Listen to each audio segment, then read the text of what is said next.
자, 이번 시간에는 단기 매매 증권하고 매도 가능 증권 회계 처리를 할 때 어떤 차이가 있는지, 단기 매매 증권은 지난 시간에 우리가 설명을 배웠던 내용이고요. 그거에 비해서 매도 가능 증권은 뭐가 차이가 있는지 그 내용들을 설명해 드리도록 하겠습니다. 지금 우리 단기 매매 증권을 갖다가 설명할 때에는 제가 지난번에 취득 과정과 보유 과정, 그다음에 처분 과정 나누어서 세 단계를 여러분들이 기록할 줄 아셔야 됩니다라고 얘기해 드렸고요. 자, 단기 매매 증권을 취득하려고 그러는데, 단기 매매 증권이라는 용어를 사용하려고 하면 우선 목적이 단기 시세 차익 목적이라고 얘기가 나오거나 시장성이 있다라든지 거래가 빈번하다든지 이런 용어를 사용하면서 타 회사 주식을 우리가 취득했다 그러면 여러분은 회계 담당자로서 단기 매매 조건이란 용어를 사용하셔야 돼요. 자, 첫 번째, 얘는 목적부터 단기 시세 차익 목적이라고 얘기해 드렸고요. 여기 보면은 주식을 샀는데 우리 회사 주식이 아니라 타 회사 주식이라는 거 기억하셔야 돼요. 타 회사 주식을 샀다는 얘기고요. 이런 다음에 한 주, 여기 보면은 액면가액하고 문제에서 시가 두 가지를 다 가르쳐 준다 그랬죠. 그런데 목적 자체가 단기 시세 차익 목적이기 때문에 액면가액은 우리가 쓸 필요가 있다 없다 전혀 생각할 필요에 없다 그랬어요. 그러면 시가로 지금 10,000원짜리래요. 그 다음에 이 주식을 살 때 수수료는 500원인데, 자, 이걸 취득하고 나서 보통 예금에서 다 이체를 했다고 지금 문제가 주어졌다는 뜻이에요. 자, 그러면 일단 우리 단기 매매 증권으로 10,000원 샀다고 10,000원 쓰시면 되죠. 근데 회사에서 취득하는 거 모든 것 중에서 유일하게 이 단기 매매 증권만 이렇게 부대 비용이 별도로 부대 비용이에요. 부대 비용이 발생하더라도 이 부대 비용 자산에 포함시키지 않고 별도로 수수료 비용이라고 써 주셔야 됩니다 했다는 거 기억하고 계시죠? 그래서 500원 써주고 보통 예금 통장에서 1,500원 이체를 해줬어요. 자, 이게 지난번에 배웠던 취득 과정이었었어요. 여기서 여러분이 기억하셔야 될 것은 무엇을 기억해요? 요거 기억해야 되죠? 중요한 거고, 우리 회사에서 취득하는 앞으로 많은 것들이 있을 텐데 무조건 다 포함시키는데 얘만 유일하게 하나 다르다 그랬었죠? 자, 이번에는 팔지는 않고요. 12월 31일까지 보유하고 있는데 12월 31일 날 이 단기 매매 증권 주식의 가치가 공정 가치가 지금 15,000원이래요. 근데 우리가 지금 살 때는 얼마 주고 샀어요? 10,000원 주고 샀는데 현재 15,000원 주고 지금 15,000원이라고 하니까 팔지는 않았지만 평가했을 때 금액이 5,000원 더 증가했죠. 그러면 우리 재무상태표에 12월 31일 단기 매매 증권의 가격은 10,000원이라고 적으면 안 되죠. 12월 31일 날 팔면 얘는 15,000원이니까 그 차액 5,000원만 더 증가를 시켜서 차변에 단기 매매 증권 5,000원, 대변에다가는 단기 매매 증권 평가 2 아이고 잘못 썼네요. 얼마예요? 5,000원 써야 되겠죠? 5,000원 여기 지우고, 어저께 급조해서 만들다 보니까 또 이렇게 실수가 있네. 여기 5,000원 이렇게 적어 주시면 된다는 얘기예요.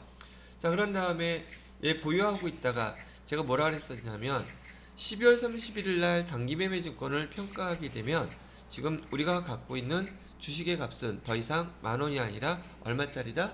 15,000원짜리라고 기억하셔야 됩니다 라고 얘기했었어요. 자, 그리고 2월 10일 날 처분을 했어요. 근데 처분할 때 또 가격을 보니까 현재 얘 한 주식을 팔게 되면 20,000원 받을 수 있대요. 얼싸하고서 팔았죠. 근데 그 20,000원이 보통 예금으로 입금은 됐고요. 수수료는 500원이라고 가정했을 때 지금 일단 수수료는 차후에 생각하기로 하고 보통 예금으로 얼마 들어왔다고? 20,000원 들어왔죠? 자, 그 다음에 우리가 갖고 있던 주식 얼마짜리예요? 우리가 갖고 있던 주식은 지금 15,000원짜리니까 15,000원이라고 이렇게 빼야 되겠죠. 그 다음에 단기 매매 조건을 이번에는 처분이에요. 그죠? 평가가 아니라 처분, 실제로 처분하는 거니까 처분해서 이익 얼마 났어요? 5,000원 났죠. 지난번에 했던 거 여기까지 했던 거 기억나요? 근데 아직 뭐 처리가 아직 안 됐어요? 수수료 그러면 자 이제 수수료 500원을 줘야 되는데 그 은행 그 증권회사 직원이 500원을 갖다가 별도로 달라고 그러겠어요? 그 뺀 돈만 입금시켜 주겠어요? 그럼 이렇게 2만 원이 아니라 19,500원만 입금시키겠죠? 그러면 단기매매주권 처분 이익은 5,000원이 아니라 얼마가 돼요? 4,500원이 돼야 된다.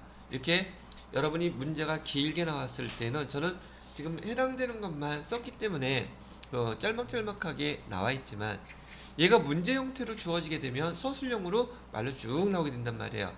그러면 헷갈리겠죠? 그러면 여러분이 최대한 지금 제가 정리해 놓은 것처럼 필요한 내용만 요약하고 수수료는 나중에 처리한다. 아시겠죠? 자, 그러면 지난번에 우리 배웠던 여기 단기매매증권에 대한 거 처분 이익까지 지금 딱 한번 다시 복습을 했죠. 혹시 까먹을 때 되지 않았었어요? 까먹을 만하면 또 한번 얘기하잖아요. 이렇게 됐어요? 자, 근데 여기서 하나 이제 여러분이 잘 기억해 둬야 될 게 뭐냐면 여러분이 이제 회계 1급, 세무 2급 들어가게 되면 여기 지금 계정 중에서 단기매매증권 평가 이익이라는 용어도 이익 계정이 나와 있고요. 그다음에 단기매매증권 평가 처분 이익이라는 평가 처분 이런 계정들이 나와 있단 말이에요. 그럼 얘네 계정들은 다 손익계산서 계정이에요. 어디 계정이라고요? 손익계산서 계정들은 12월 31일이 되면 그 이익이나 비용이나 수익이나 비용이나 다 소멸돼서 없어져 버리죠. 다음 해로 2월이 돼요? 안 돼요?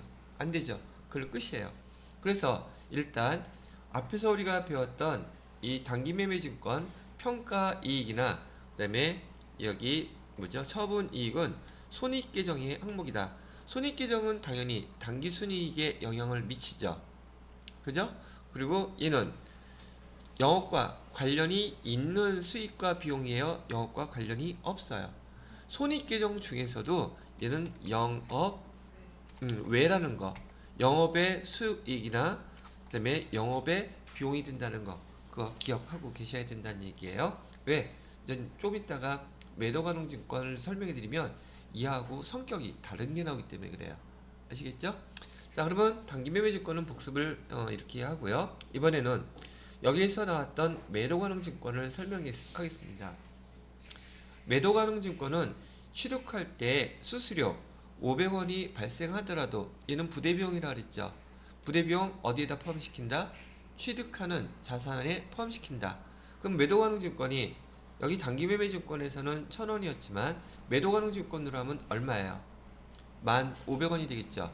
수수료를 이렇게 여기다가 포함시킨단 말이에요. 그럼 일단 여기서부터 단기매매증권과 매도가능증권을 기록하는 방법이 다르죠. 이해되셨어요? 자, 그 다음에 지금 똑같이 이 매도가능증권을 12월 31일까지 여기 보유하고 있었어요. 아직 팔지 않고 보유하고 있을 때 그 값어치는 똑같이 15,000원이라고 가정을 하게 되면 단기매매증권하고 똑같이 기록하는 거 맞아요. 지금 우리 매도가능증권 처음 취득했을 때 매도가능증권의 값은 얼마였었습니까? 1,500원이죠. 그리고 얘는 수수료까지 포함된 금액이기 때문에 지금 현재 공정가치가 15,000원이라 할지라도 매도가능증권 증가된 부분은 얼마가 더 증가된 거예요? 4,500원만 더 증가된 거죠. 그리고 거기 대변에다가 얘를 매도가능증권 평가이익이라고 써요. 여기 단기매매증권 평가이익이나 매도가능증권 평가이익이나 12월 31일 날 평가하는 건 똑같죠. 용어도 증권 이름만 다를 뿐이지 똑같죠. 그죠? 근데 이 매도가능증권 평가이익은요, 여기 조금 전에 얘기했던 손익계정이 아니라 이 매도가능증권은 자본계정이라는 게 중요한 내용이에요. 물론 자본계정에서도 제가 또 한번 설명을 해 드릴 것이긴 하지만 매도가능증권 평가이익은 자본계정이라는 거 까먹으면 안 돼요. 회계 1급보다 물론 회계 1급에서도 출제가 되지만 회계 1급보다는 세무 2급에서 많이 출제가 돼요. 그래서 여러분 전 자본계정 지난번에 제가 적어드린 거에 보면 기타 포괄 손익 누계액이라는 자본계정에 얘가 지금 들어가 있거든요. 그러니까 나중에 자본 계정을 확실하게 외워놓으면 별로 구분되는데 헷갈리지 않아요. 근데 그걸 외워놓지 않으면 얘는 문제 나오는 족족 틀립니다. 왜? 이거 자꾸 까먹기 때문에. 그래서 매도 가능 증권 평가 이익은 자본 계정이라는 거 잊지 마시고요.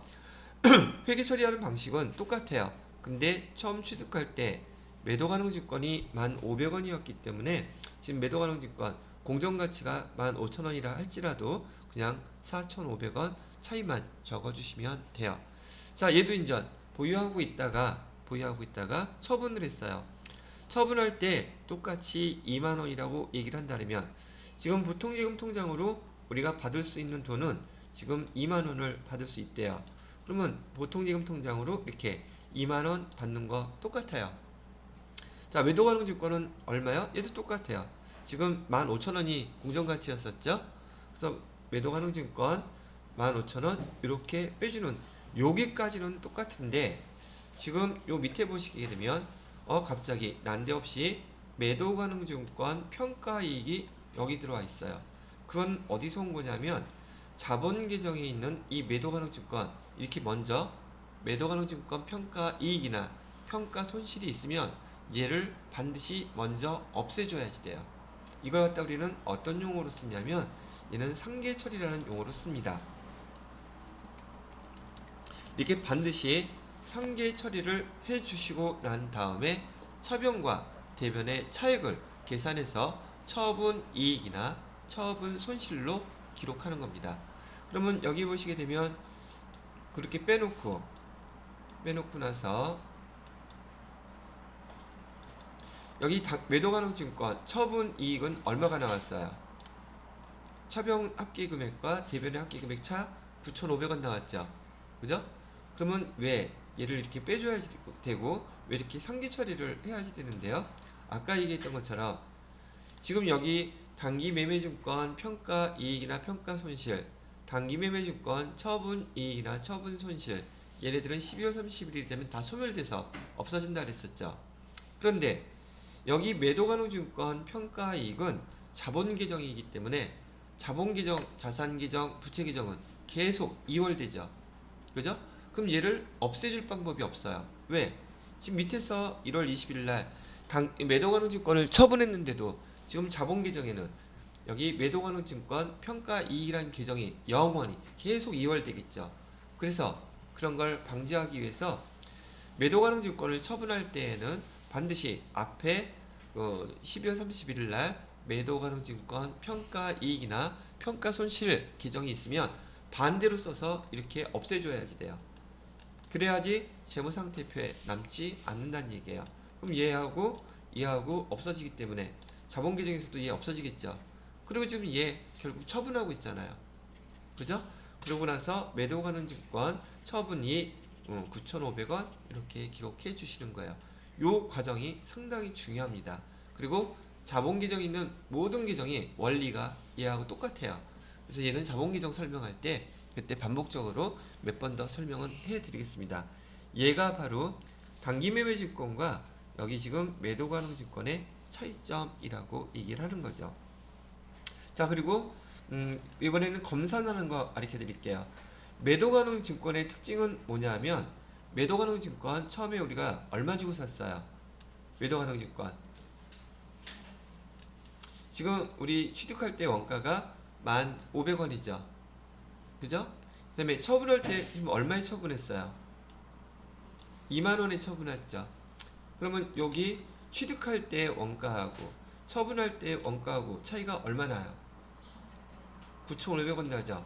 이렇게 매도 가능 증권 처분 이익이 9,500원이 딱 계산이 되면 여러분이 회계 처리 잘한 거예요. 이걸로 검산까지 할 수 있습니다. 이해되시죠? 안 되면 모르고 한 번 더 복습한다. 동영상으로 한 번 더 복습한다. 아시겠어요? 자본 계정에서 또 여러 번 설명할 것이긴 하지만 지금 제가 설명해 드리는 거 키포인트가 뭐라고요?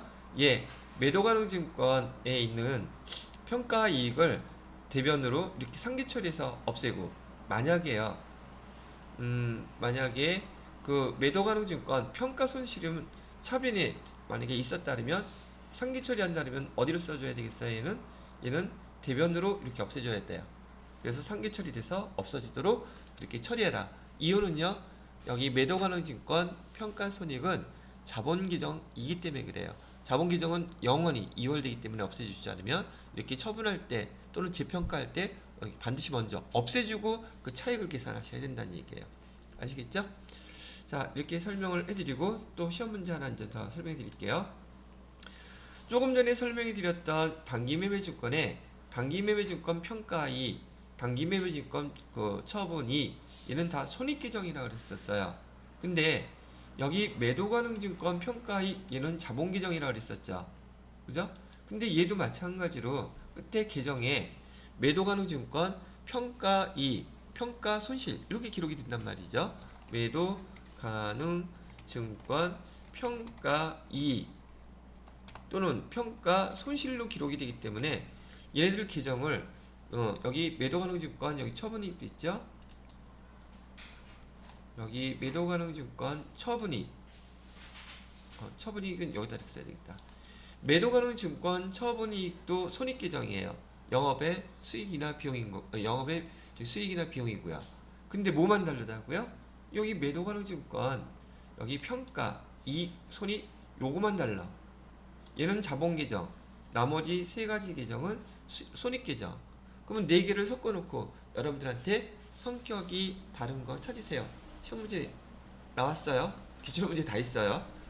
그러면 여러분이 매도가능증권이 자본계정이라는 것만 알고 있으면 저렇게 손익에서 성격이 당연히 다르니까 답은 매도가능증권 평가 손익계정이 자본계정의 답을 체크하시면 된다는 얘기죠. 이게 시험 문제에서 여러분들한테 계정 구분 문제로 회계 1급에서 나오는 계정 구분 문제예요. 그런데 또 얘기하지만 결과론적으로 여러분이 자본계정을 정확히 암기하고 있다면 이건 틀릴 문제도 아닌 거죠. 사실 구분할 수 있겠죠? 자, 여기까지 설명을 마치고 여기 마찬가지로 저기 수수료 처리해야 되죠. 수수료 처리해야 되는 거 여기 밑으로 보시게 되면 수수료 500원이라 그랬잖아요. 그럼 매도가능증권 처분 이익은 9,500원이 아니라 수수료 빼니까 얼마가 돼야 돼요? 9,000원이 돼야 될 것이고, 그러면 돈도 2만원을 우리가 받을 수 있는 게 아니라 보통예금 통장에서 이만큼 뺀 돈 19,500원만 보내주겠죠? 그 원리는 여기 단기매매증권하고 똑같더란 얘기죠. 그래서 여기 매도가능증권과 그 다음에 옆에 있는 단기매매증권을 비교해서 제가 설명을 해드렸고, 매도가능증권은 회계 1급, 세무 2급에서 주로 출제가 자주 되는 문제라는 거 참고로 얘기해드렸습니다. 여기까지가 투자자산에 대한 설명이었었어요.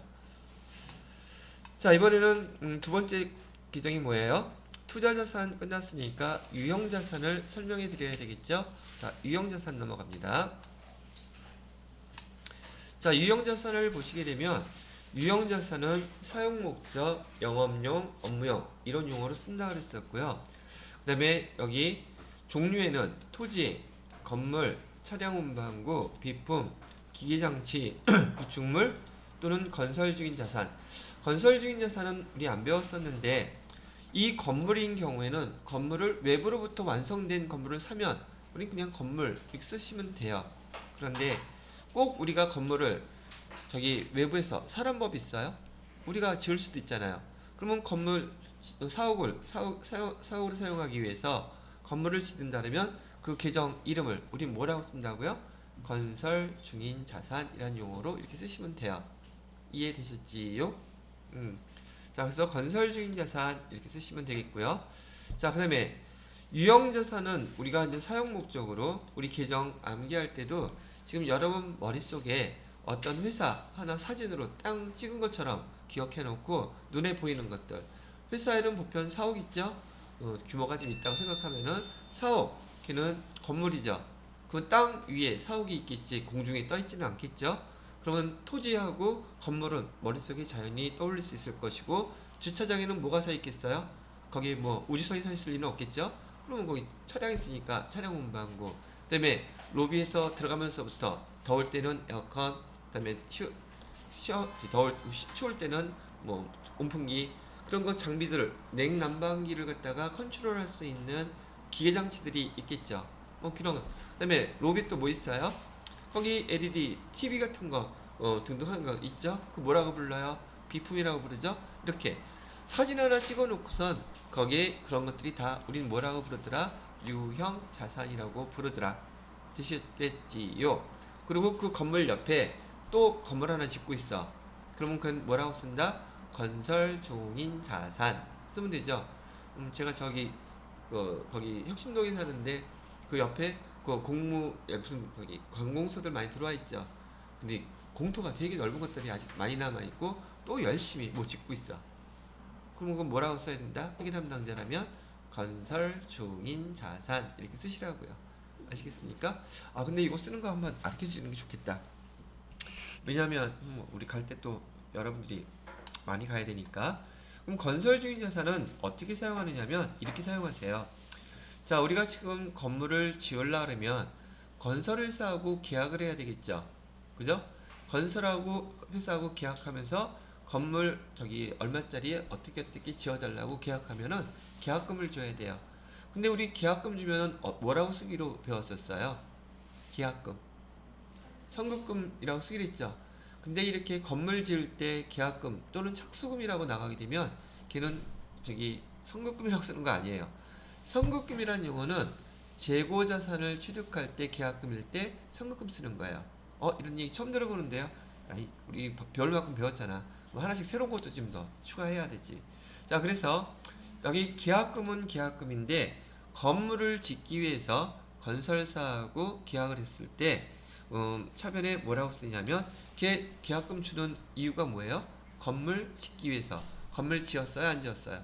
아직 안 지었죠? 그러면 뭐라고 써야 된다? 건설 중인 자산이라는 용어로 예를 들어서 10만원 이렇게 쓰고 대변에다가 현금으로 줬다고 가정을 할게요.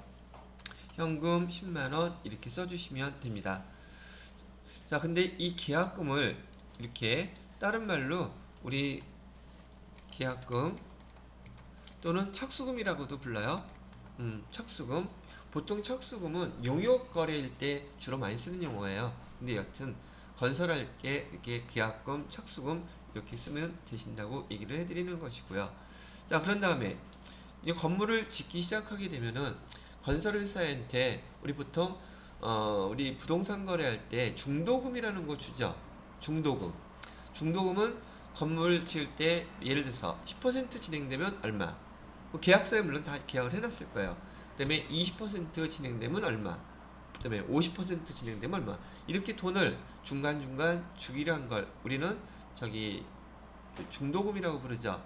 근데 우리 인전 회계에서 이거 배울 때는 중도금도 중도금이지만 일반적으로 쓰는 말로 우리는 건설회사에서 건설업에서는 얘를 갖다가 기성고라는 용어를 써요.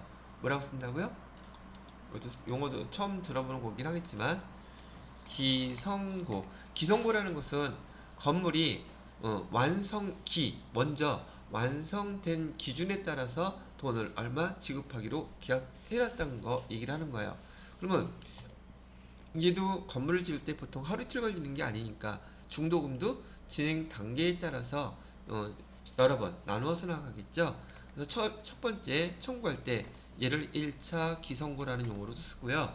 그 다음에 두 번째는 2차 기성고 이렇게 쓰고 그 다음에 3차 기성고 이런 식으로 쭉쭉쭉 쓴단 말이에요. 그러다가 언젠가는 건물이 완성되고 완공되는 날 얼마, 그걸 우린 잔금이라고 부르죠. 기성고는 보편적으로 중도금의 성격을 갖고 있고요. 이거 중도금이라는 그 성격을 갖고 있고요. 그다음에 완성이 되면 그게 우리 많이 들어봤던 잔금의 성격을 갖고 있어요. 완성이 됐을 때 지급하는 돈. 됐나요? 자, 회계 처리를 해볼게요. 이런 기성고가 이렇게 나갈 때마다 우리는 계속 차변에다 뭐라고 기록을 해 놓으셔야 돼요. 건물이 완성이 안 됐으니까 건설 중인 자산 1차 기성고 50만원 나갔대요. 그 다음에 대변인한테 한번 현금 줬다고 치고요. 현금 50만원 이렇게 쓰시면 되고요. 그 다음에 또 2차 건설 중인 자산 또 나갔대요. 건설 중인 자산 40만 원 이렇게 나갔다고 치고요.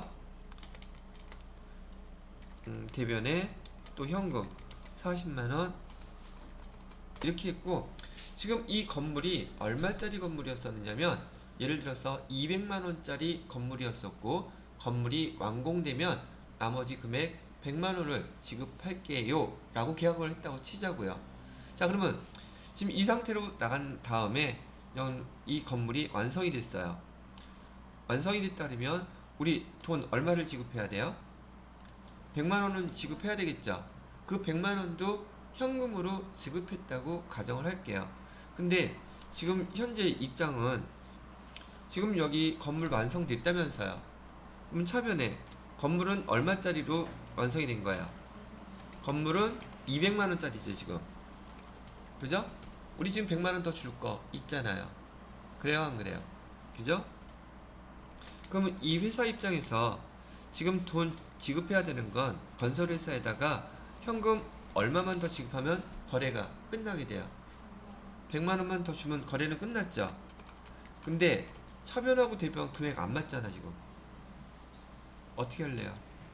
책임져. 여기 건설 중인 자산 요 계정들은요, 얘는 가계정이에요. 임시계정. 언제까지? 건물이 완성되기 전까지만 사용하는, 어디다 쓸까 이거? 여기다 쓸까? 얘는 임시계정이라고요.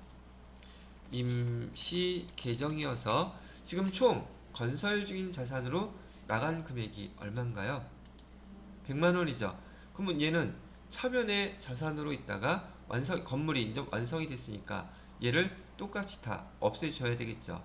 얘는 돈 다 벌써 지급했잖아요. 그죠? 그래서 대변에다가 뭐라고 기록하느냐고요? 앞에서 기록했던 거 없어주는 건설 중인 자산 얼마? 다 합계 금액이 100만 원이죠?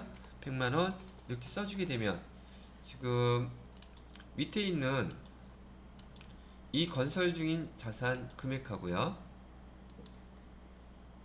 이 금액하고 여기 금액하고 일치하죠. 그러면 발생했던 거 그만큼 상대편 계정으로 상계 처리했으니까 얘 다 없어지고 얘도 다 없어지죠. 그죠? 그러면 여기 건물 얼마짜리? 200만 원짜리 이렇게 되는 것이고요. 가계정으로서 얘 건설 중인 자산 빼주고서 건물 이렇게 등록하는 거예요. 아시겠죠? 근데 교재 이런 거 없어요.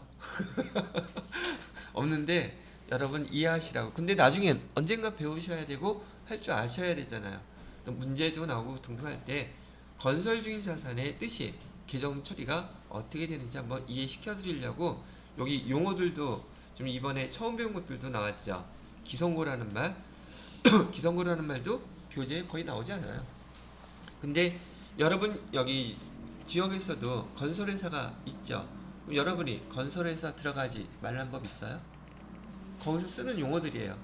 그러니까 이런 용어들이 이렇게 쓰이는구나 알아두시면 된다는 얘기죠. 자, 되셨으면 이거 지웁니다. 그래서 건설 중인 자산에 대한 내용 쭉 한번 설명을 해드렸고요.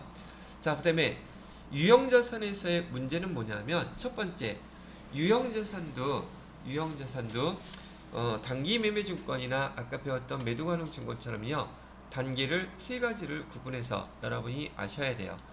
유형자산은 회사에서 사용할 목적으로 사는 것들이기 때문에 회사에서 그 유형자산을 취득했을 때 여러분이 회계 담당자로서 취득할 때는 어떻게 기록해야 된다, 그거를 배우셔야지 되고, 두 번째, 얘를 유형자산은 사갖고 왔으면 보관해요? 써야 돼요?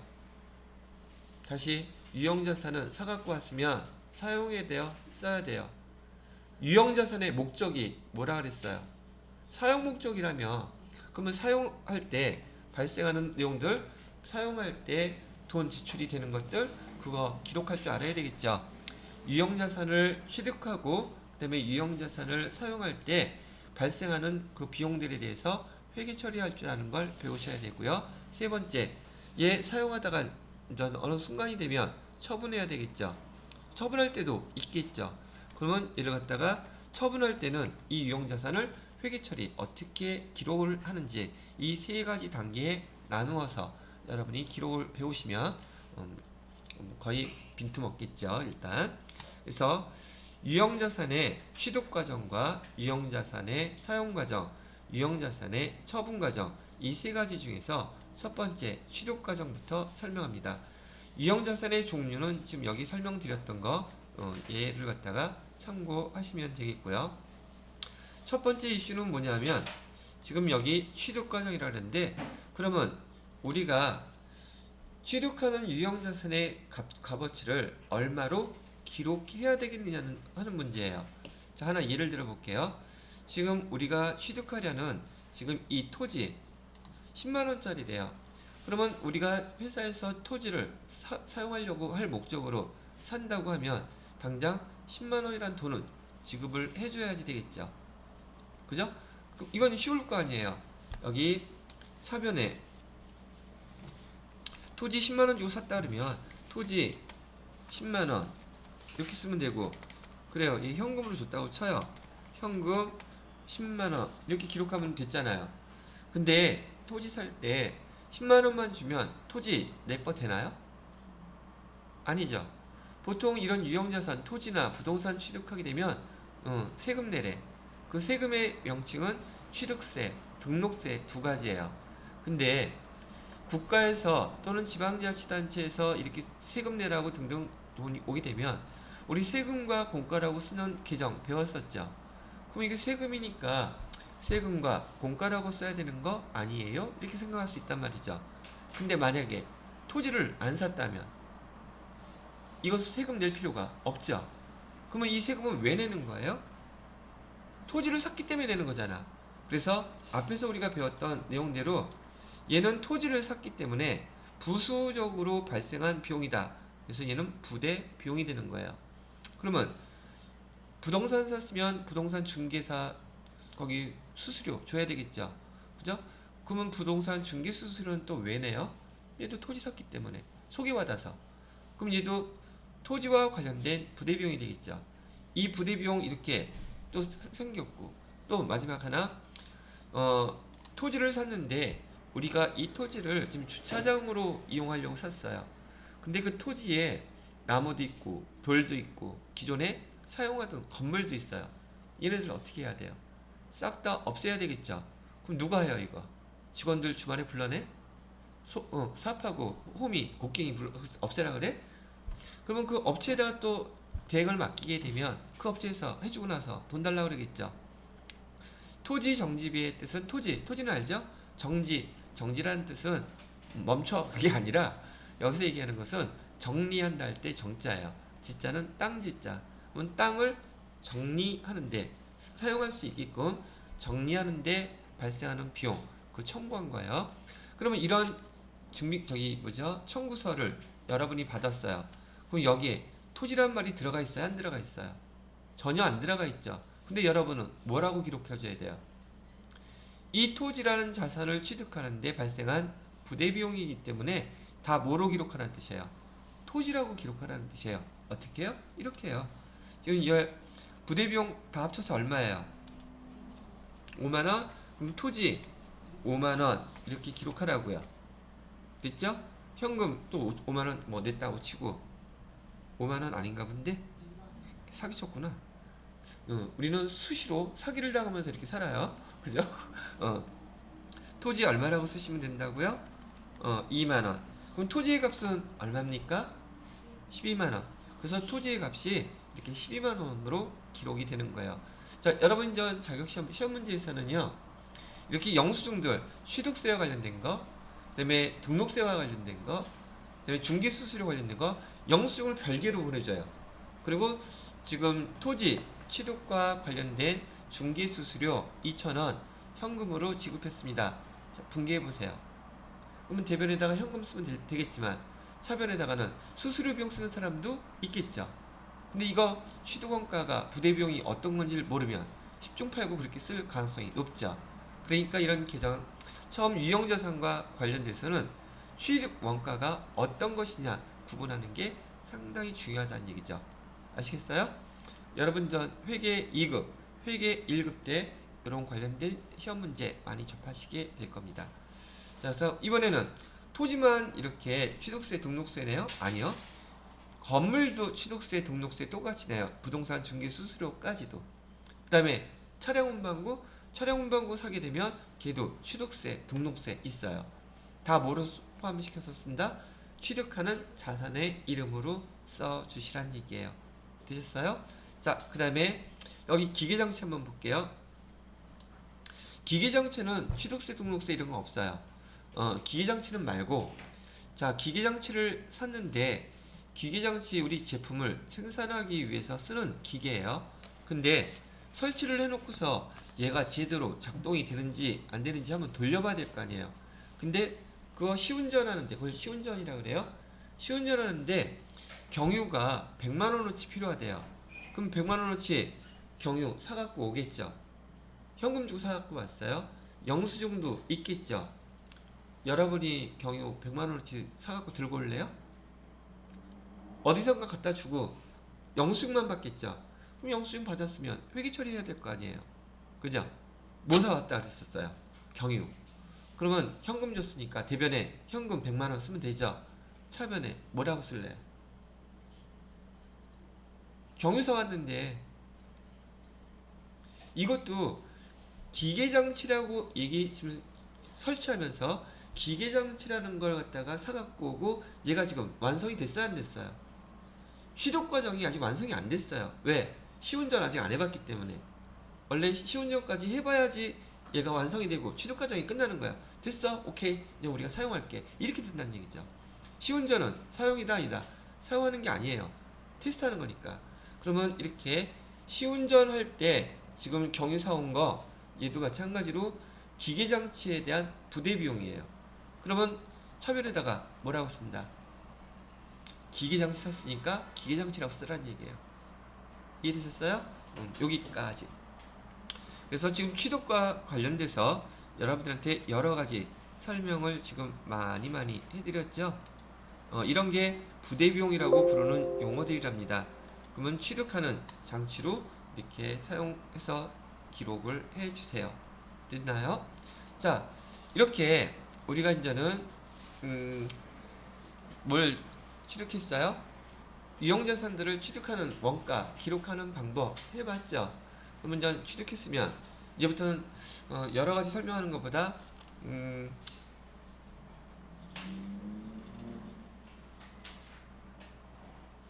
무슨 말 하려고 했지? 예를 갖다가 자동차, 승용차로 들을게요. 지금 승용차를 취득하게 되면 승용차에 돈을 값을 내야 될 것이고 거기에 관련되어 있던 우리 취득세, 등록세, 세금도 내야 되겠죠. 자, 차를 이렇게 샀으면 저기 주차장에 잘 고이고이 모셔놓는 거예요. 그 다음부터는 사용해야 돼요. 우리 유형자산의 그 취득 목적은 사용 목적이라 했어요.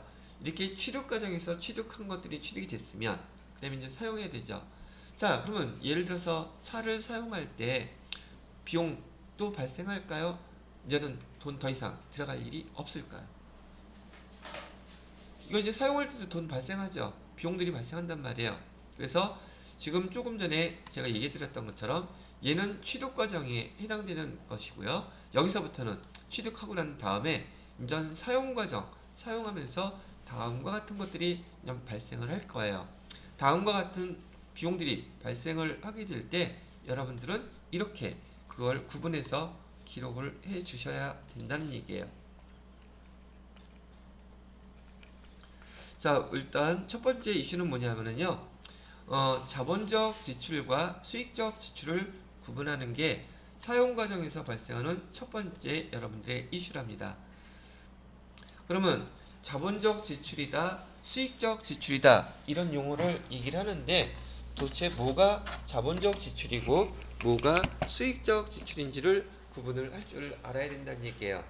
그러면 아까 자동차로 얘기하다가 또 자본적 지출, 수익적 지출 얘기 나오니까 일단 결론부터 얘기 드릴게요. 여기서 얘기하는 자본적 지출은 회계 담당자가 기록할 때 거기 관련돼 있는 자산의 이름으로 써주세요 이런 뜻이에요. 그 다음에 수익적 지출은요, 관련된 비용으로 처리해주세요. 그러면 자본적 지출은 뭐라고요? 자산 처리하라는 뜻이고요. 수익적 지출은요, 비용 처리하라는 뜻을 우린 자본적 지출, 수익적 지출 이런 용어를 회계에서 사용해요. 그러면 자산, 비용 이런 말은 금방 알아들을 수 있는 용어지만 만약에 자본적 지출이다, 수익적 지출이다 이런 용어를 사용하게 되면 얘가 좀 뭐 뽀대나 보이고 좀 있어 보이는 용어가 되죠. 내용은 되게 간단해요. 자산 처리하고 비용 처리하라는 뜻이에요. 그러면 조금 전에 배웠던 것처럼 여기 자본적 지출 중에서 건물을 하나 예를 들면 건물이 규모가 크기가 있으니까 이해하기가 좀 수월할 것 같아서 여기 자본적 지출에 해당되는 건물은 어떤 내용을 할 때 자본적 지출을 하느냐면 첫 번째 이 건물이 지금 7층짜리 건물이라고 가정을 하고 얘를 9층으로 증축을 하려고 그래요. 그러면 자본적 지출이라는 뜻은 우선 그 건물이라는 그 건물을 비교해서 재산의 값어치가 현격하게 올라가는 거. 그러면 증축할 때 돈이 적게 들겠어요? 많이 들겠어요? 느낌에도 되게 많이 들겠죠. 그죠? 그러면 그게 만약에 증축하는데 3억 원이 들어갔다고 가정을 할게요. 자, 현금으로 줬어요. 그러면 대변에다가 현금 3억 원 쓰면 되겠죠. 그리고 거기 건설회사에서 증축비용 그래갖고서는 증축 관련된 그 청구서 3억 원짜리 보내겠죠. 보내서 여러분이 그 영수증 손에 받았어요. 그럼 차변에다가는 뭐라고 기록할래요? 얘가 지금 건물의 값어치를 증축하게 되면 7층짜리가 9층짜리로 증축되면은 건물의 값어치는 확 올라가겠죠. 그죠? 3억 원 이상은 올라갈 거예요. 올라간다고 가정을 하고 자 그래서 3억 원에 관련된 증빙서류를 받게 되면 여러분은 이게 자본적 지출의 대표적인 거예요. 그러면 자산인 뭐 건물에 돈 들어간 거잖아. 건물로 쓰라고요. 그게 자본적 지출이에요. 또 이런 경우도 있을 거예요. 이 건물에 원래 엘리베이터가 있었는데 엘리베이터가 너무 노후됐어요. 그래서 그 엘리베이터를 그냥 통째로 새 걸로 교체를 했어요. 그러면 엘리베이터 교체할 때도 수천만 원 들어가요. 억대 들어가는 것도 있고 그런 것들을 교체하게 되면 돈 엄청나게 많이 들어간 거죠. 자, 엘리베이터 교체하면서 현금으로 지급했다가 치면 대변에 현금, 차변에 뭐라고 쓰라는 얘기예요. 엘리베이터 교체도 대표적인 자본적 지출의 한 가지예요. 그러면 뭐라고 쓴다? 건물이라고 쓰라고요. 됐어요? 지금 제가 자본적 지출의 예를 좀 설명해 드리는 거예요. 또 어떤 경우도 있냐면 우리 주변에서 건물 리모델링 하는 경우도 있죠. 리모델링 하는 경우는 지금 얘가 다 쓰러져가는 건물처럼 보였는데 그래서 한 2, 3년 안에 얘가 좀 거시기할 게 보였는데 그렇게 리모델링을 한번 더 하고 나니까 앞으로 10년은 더 써도 되겠어. 그러면 이건 우리가 뭐라고 그러냐면은 내용연수라고 부르는데 한 2, 3년도 못 버틸 것 같은 건물이었는데 리모델링을 하고 나니까 10년은 더 쓰게 됐다. 그럼 사용할 수 있는 기간이 증가하는 거죠. 아까는 그 건물이라는 재산의 값어치가 현격하게 증가하는 거 또는 사용되는 기간이 현격하게 늘어나는 거 이럴 때 이렇게 하기 위해서 돈을 쓴 것들은 우린 자본적 지출이라고 부르고 거기 지금 건물이라고 그냥 써주라는 얘기예요. 구분됐겠죠? 이런 게 자본적 지출. 그러면 건물에 관련돼서 수익적 지출은 어떤 건데요? 수익적 지출은 자본적 지출에 비해서 지금 그 규모라든지 금액이 작아요. 그리고 원래 뜻은 뭐냐면 원상 복구하는 데 들어가는 비용이라고 생각하시면 되겠어요. 그러면 예를 들어서 건물 처음에 샀을 때는 건물 색깔도 뽀대나고 다 깨끗하겠죠. 계속 사용하다 보면 일단 유리창도 깨질 수 있죠. 그럼 유리창 교체해줘야 되잖아요. 그죠? 얘는 자본적 지출이겠어요? 원상 복구 시켜야 되는 거니까 수익적 지출이겠어요? 수익적 지출이에요. 그 다음에 여기 전구 같은 거 나갈까 안 나갈까? 그런 거 나가면 교체해줘야 되잖아요. 그럼 얘도 자본적 지출일까? 수익적 지출일까? 이런 거. 건물 오래 사용하다 보면 건물 색이 바라죠. 그러면 그 색깔 다시 한번 도색, 색칠해주죠. 그러면 얘는 자본적 지출일까? 수익적 지출일까? 수익적 지출. 이런 것들 얘기하는 거야. 그 다음에 이런 샤시 같은 거, 틀이, 뭐, 고장나고, 그런 것도 고쳐줘야 되겠죠? 그런 거. 근데 이런 것들이 조금 전에 제가 했던 자본적 지출과 비교했을 때 금액이나 규모가 현격하게 차이가 나죠. 그러면 자본적 지출이 뭔지, 수익적 지출이 뭔지 구분할 수 있겠죠. 됐어요? 그러면 수익적 지출을 할 때 비용 처리를 하는데 계정은 뭘 써야 돼요? 건물과 관련된 그런 비용이라 하면 걔는 수선비라는 계정 사용합니다. 우리 수선비라는 용어는 세탁소에서 많이 들었죠? 근데 우리 회계에서는 이 건물에 대한 수선할 때 수선비라는 계정 사용하시고요. 그 다음에 또 기계장치 같은 거 수리할 때 그때도 수선비라는 비용으로 처리하시면 됩니다. 이해되셨어요? 자본적 지출하고 수익적 지출을 마지막으로 구분해 드리기 위해서 하나만 더 예를 들면 자동차에서 차량 운반구에서 가장 중요한 게 뭐죠? 보통 엔진이에요. 엔진은 만약에 걔를 교체했다 그러면 삐리삐리 하던 게 얘가 갑자기 쌩쌩해져. 더 오래 사용할 수 있죠. 차라는 그 값어치가 좀 더 올라가겠죠. 그래서 자본적 지출이에요. 엔진을 교체하는 거. 근데 그거에 비해서 거기 타이어를 교체한다거나 그 다음에 또 뭐 있을까? 와이퍼, 그 다음에 뭐죠? 엔진 오일, 그 다음에 브레이크 오일, 그 다음에 뭐 교체하는 것들 많이 있죠. 사용하면서 그런 것들 그런 것들은 다 수익적 지출에 해당되고 사용하는 비용 계정은 차량 유지비라는 계정 사용합니다. 아시겠죠? 그러면 수익적 지출이 뭔지 자본적 지출이 뭔지 구분할 수 있겠죠. 이거는 우리가 사용 과정에서 발생하는 거야. 그래서 얘가 취득 과정에서 발생하는 돈인지 그다음에 사용 과정에서 발생하는 돈인지 구분할 줄 알아야지 돼요. 사용하면서 발생한 거야. 아시겠죠? 자, 그렇다면 우리 그 자동차세 1년마다 한 번씩 세금 내는 거 있죠. 자동차세는 취득 과정이에요? 아니면 사용 과정이에요? 취득 과정에서는 취득세, 등록세가 나오고 이제 그 차를 내가 샀어. 그 다음에 사용하면서 1년 지나면 그때 세금 나오잖아요. 사용 과정에서 나오는 세금은 우리가 배웠던 대로 계정 세금과 공과라는 계정으로 써주시면 돼요. 이해되셨어요? 자, 여기까지가 지금 일단 유형자산에 대해서 지금 사용 과정에서 발생하는 이슈 두 가지 중에서 첫 번째 거 여기 자본적 지출과 수익적 지출에 대한 설명해드렸고 점심 식사 맛있게 하시고요. 그 다음에 여기 두 번째 이슈 감가상각비와 처분 과정에 대한 거 설명해드리도록 하겠습니다. 점심 식사 맛있게 하세요.